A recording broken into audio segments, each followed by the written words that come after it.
Hola, bon dia, nens i nenes de segon. Ja tornem a ser aquí.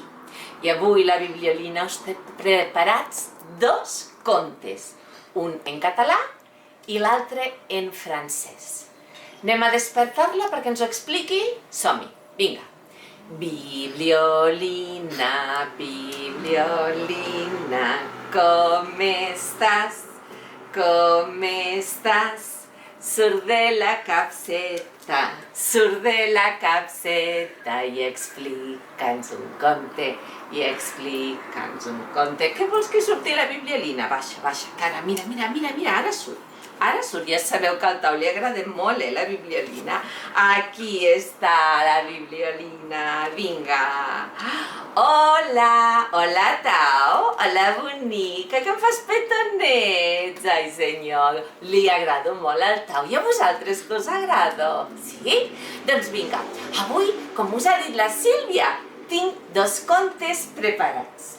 Un es diu Tots els colors de l'arc de Sant Martí, que ens explica que tots els nens som diferents per fora, perquè uns tenim la pell més clara, l'altre més fosca, uns portem ulleres, els altres no portem ulleres, uns són rossos, altres morens, alts, baixos, som tots diferents, però per dins som tots iguals i ens hem de respectar els uns als altres. I l'altre conte és de la revista Histoire pour le Petit i és un conte en francès que es diu Marion et son dragon, que ens explica que no hem de ser vanidosos i que hem de ser educats, i que no ho hem de voler tot per nosaltres i que no hem de ser uns manaires, sí? Aviam si us agraden els contes que avui us he preparat. Pareu bé l'orella, que comencem. Set, és l'arc de Sant Martí. Vermell, taronja, groc, verd i blau, violeta. Tots els colors de l'arc de Sant Martí.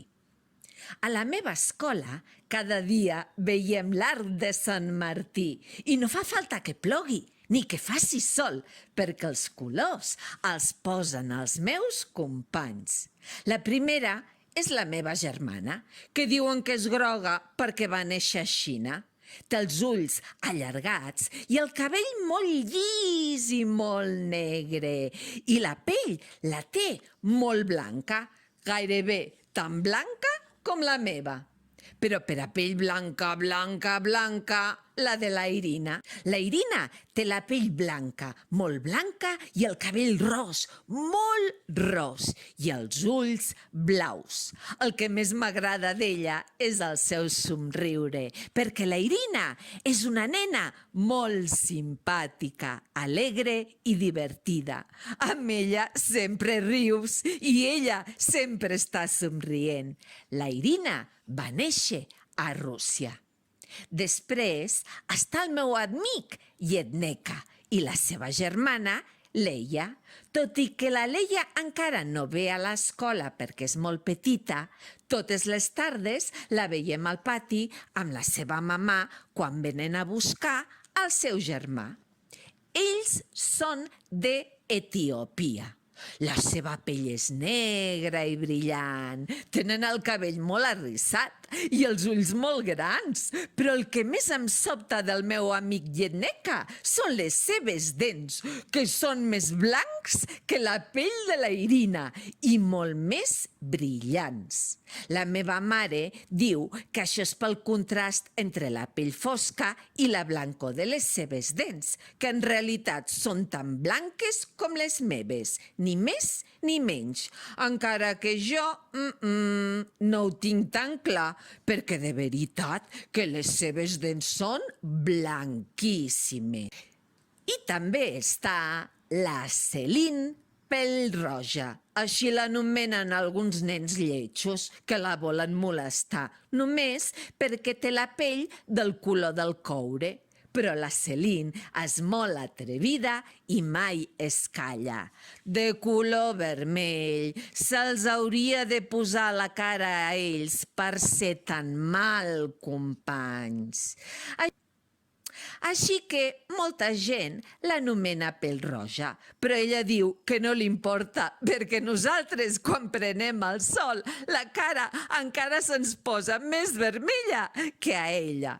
La Céline té el cabell molt llis, com la meva germana, i uns ulls negres. A mi em sembla maquíssima. I finalment, perquè és l'últim en arribar, està l'Ahmed. És del Marroc, del nord d'Àfrica, i tot i que és del mateix continent on van néixer el Lletneca i la Leia, la veritat és que no tenen res a veure els uns amb l'altre. Si els posem tots junts, l'Ahmed es sembla més a la Céline que als seus veïns de continent. Tampoc els seus pares són d'aquí, com els de la meva germana i com els meus, o els de la Irina, o els del Lletneca i la Leia. Això també s'assembla més a la Céline que a tots nosaltres. Però se'ns hauria de veure jugar tots junts per gaudir amb la màgia de l'arc de Sant Martí. Tots som diferents, però tots som iguals, perquè ens assemblem moltíssims. A tots ens agrada molt jugar junts i ens agrada més que surti el sol abans de que plogui. Un dia, el Lletneca va caure al pati i del seu genoll va sortir una miquetona de sang. Tots ens vam apropar a veure què li passava perquè el Lletneca no parava de cridar. És una miqueteta exagerat. A nosaltres no ens va semblar per tant. Només era una petita rascada. Però sí, li sortia una miquetona de sang i la sang era vermella, igual que la meva. L'Ahmed ens va dir que la seva sang també era vermella, vermella com la del Lletneca. Jo també sé que la meva és vermella com la de la meva germana i del mateix vermell que la sang de la Lletneca. És el que també diu la Irina, que la seva sang és vermella. Així que jo crec que aquesta és la prova de que, per molt diferents que siguem cadascú per fora, per dins tots som iguals. Però per acabar de sortir de dubte li vam demanar a la Celina pel color de la seva sang. I la Celina ens va dir que la seva sang era blava, perquè per a vermella ja tenia bastant amb la seva pell de color del coure. I a més, havia llegit en algun conte que la sang blava és el que cor per la sang de la noblesa. Però jo crec que això no és res més que un conte. La Celina sempre té alguna resposta preparada per fer-nos riure. Ja us he dit que és una nena molt llesta. Quan es posa sèria, és la primera en dir-nos que entre nosaltres no hi ha diferències. Tot i que per fora siguem diferents, per dins som tots iguals. I jo crec que és molt divertit veure-nos a tots junts quan sortim de classe i ens ajuntem per formar tots els colors de l'arc de Sant Martí. Joli dragon! Où es-tu? Joli dragon! Marion et son dragonon. Un conte de Pascal Brissy.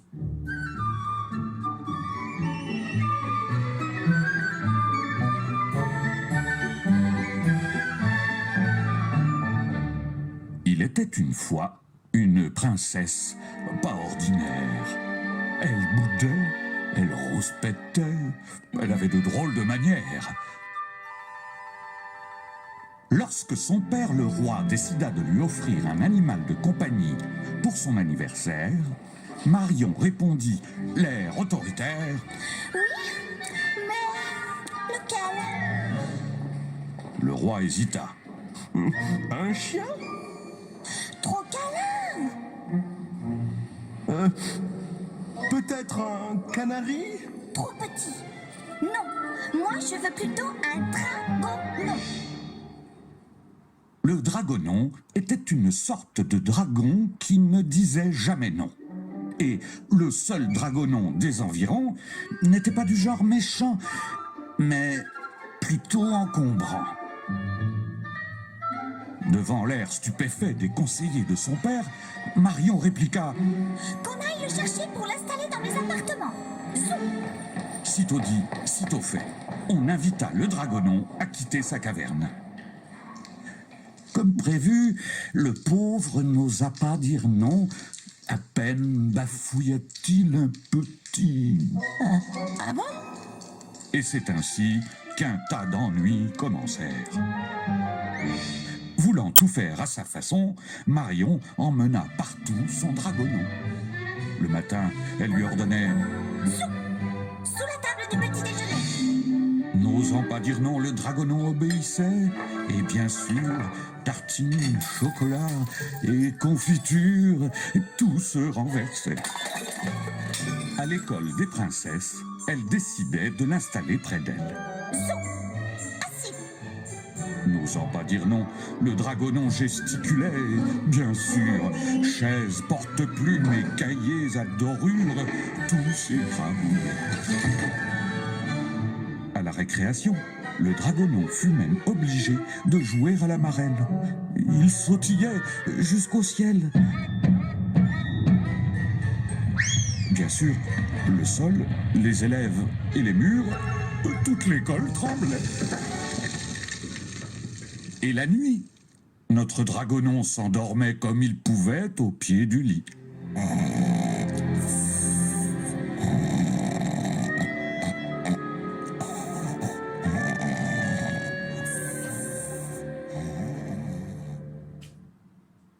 Mais Marion ne prêtait guère attention à tout cela jusqu'au jour où, pourtant, elle s'étonna.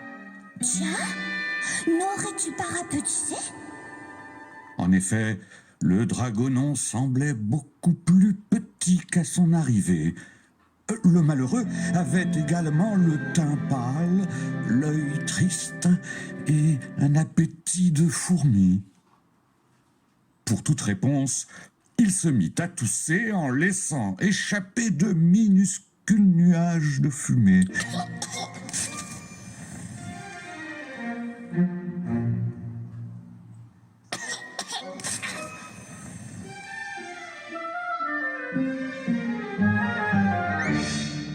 Alors, zou, sans tarder, la princesse l'emmena chez le vétérinaire.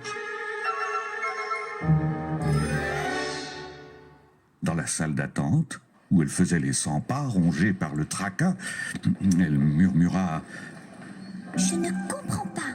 Je lui offre pourtant une vie de roi. » N'y tenant plus, elle passa la tête par la porte pour demander. C'est grave, docteur? Le vétérinaire soupira au pied de l'animal en piteux état.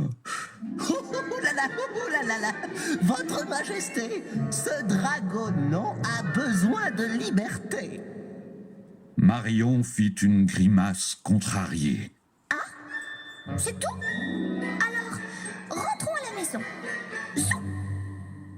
À ce moment-là, le dragonon se mit à rougir de la tête aux pattes. La fumée lui sortait du nez façon cocotte-minute. Et il gronda dans une terrible flamme.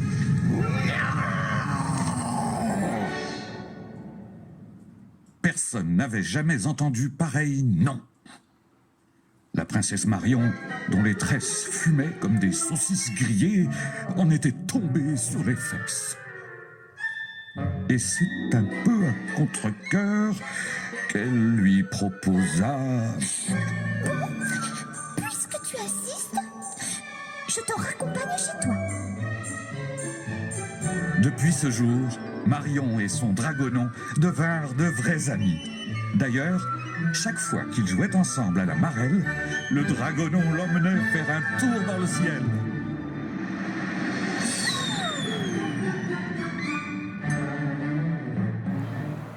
Hola! Què us han agradat els dos contes? Sí, són bonics. Doncs ara me'n torno a la meva capseta a llegir molt perquè he d'explicar molts contes als nens de maternal A, maternal B, primer i fins i tot als grans, Doncs fins la propera, nens i nenes de segon. Adeu! Adeu, Bibliolina. La posem a dormir. I som-hi. Vinga. Bibliolina, Bibliolina, tens molta son, tens molta son. Vés-te'n a dormir, vés-te'n a dormir. Bona nit, bona nit.